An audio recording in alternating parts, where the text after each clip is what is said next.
He taught me how the mind works. He taught me how I could shape my mind to attract the things I wanted into my life. He showed me that nothing is impossible, that you can attain it if you really want. If you want to attract something in your life, you need to understand what that frequency is that you want, and then change the energy in your body to match that frequency. And when you do, you attract that.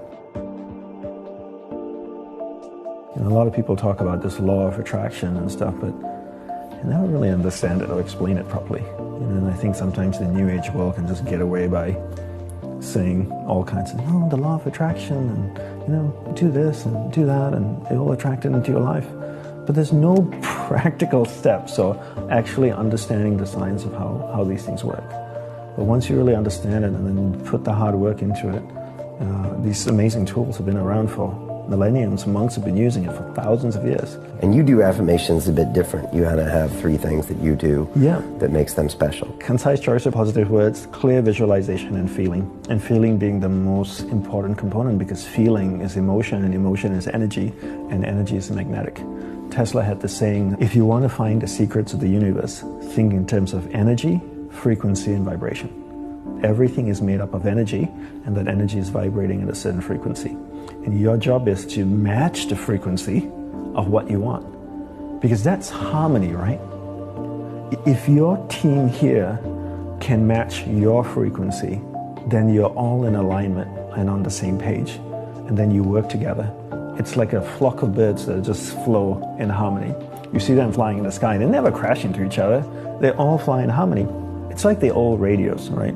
You tune it, the station is 74.5 FM, and if you get to 74.4 FM, you get static and music. 74.6, static and music. 74.5, perfect music. 74.2, just static.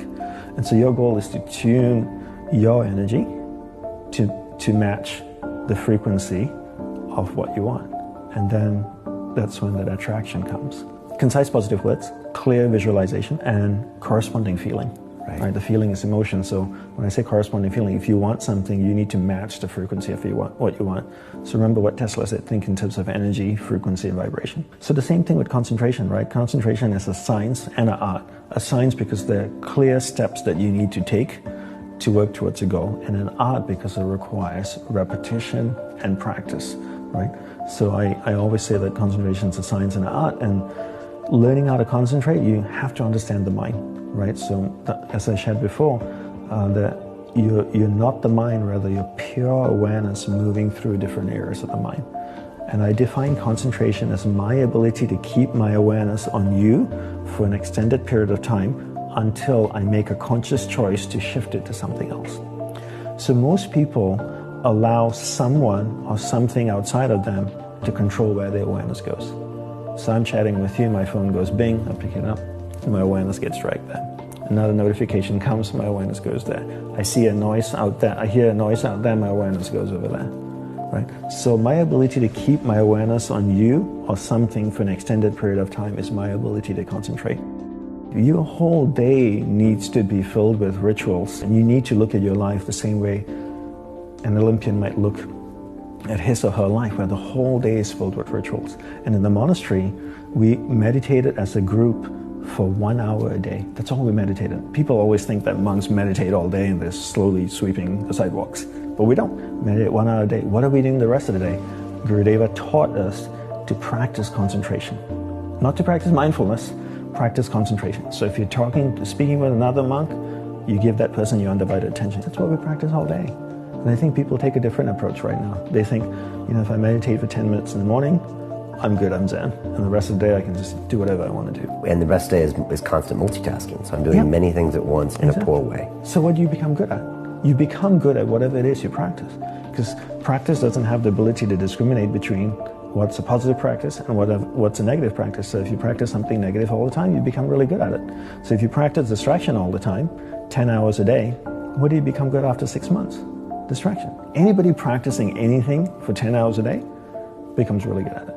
And the truth is, with 24 hours in a day, most people sleep, 7, 8 hours? So you're awake for 16.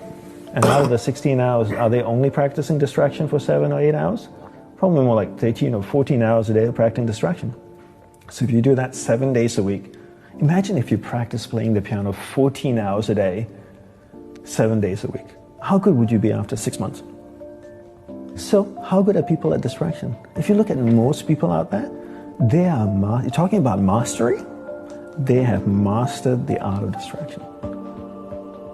These people are to be acknowledged and respected because the dedication and devotion they have given to the art of distraction. But they don't even know that. They don't even know. That's why I really harp on understanding the mind first and then learning to concentrate. Because I feel if humanity can learn to do this, they can be better athletes, better artists, better martial artists, better singers, performers, sports people, engineers, doctors. Because at the center of success is your ability to harness the power of mind and direct it in a single pointed focus towards one thing. Stay with it long enough so that you can come to solutions, create beautiful things. But if you can't concentrate, you can't do any of these things.